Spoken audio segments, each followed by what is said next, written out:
Hey girl, hey! This is how to bread your chicken. Goes good with potatoes. You could put it in a salad. You could even make it for like Japanese curry. But anyway, here we go. So to start, we're gonna put down some plastic wrap and then we're gonna do some paper towels. If you don't have plastic wrap, you could also just do a Ziploc bag and put the chicken inside that. So you're gonna grab your thawed chicken and we're gonna dry them out a little bit by putting them on some paper towels and we're gonna press against it. Now we're gonna use a meat tenderizer. Put the chicken between the plastic or put it in a Ziploc bag and bash it out. If you don't have the tenderizer, you could use a flat end of a pan. Once you got your chickens flattened out, now we're gonna season it up. We're gonna use some salt, black pepper, onion powder, and garlic powder. Look at that.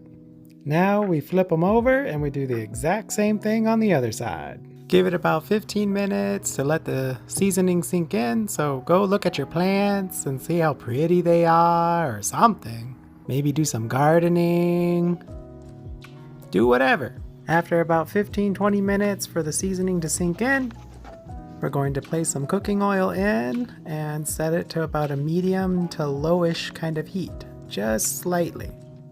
Now for breading the chicken, so you're gonna have a bowl with flour, a bowl with eggs, whisk out your eggs, and a sheet with breadcrumbs. You could use panko or you could use Italian or whatever you want to use.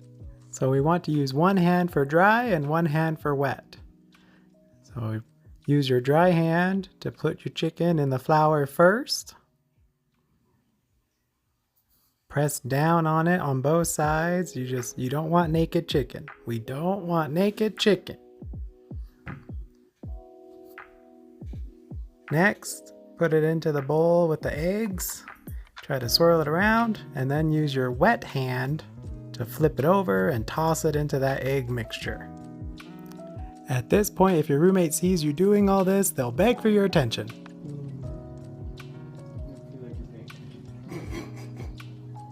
Do you need attention? I would like you to respond. 24/7 attention. So anyway, let the egg drip down into the bowl.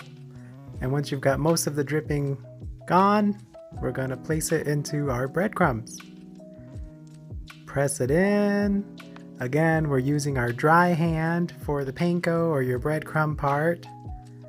If you try mixing your wet and your dry, you're gonna have some nasty fingers. And it's hard to clean off. It's important when you're putting into the oil to put it away from you. And the reason is because that right there, it splashes. And you don't want splash oil on your hand. Depending on how hot the oil is, you're either going to fry it on both sides for 2 minutes or 3 minutes until golden brown. Once it's done cooking, we're going to drip off the excess and put it onto a paper towel, press down and soak it up. Let it rest for about 5 minutes and then cut into it. Okay, that's it. Bye girl, bye!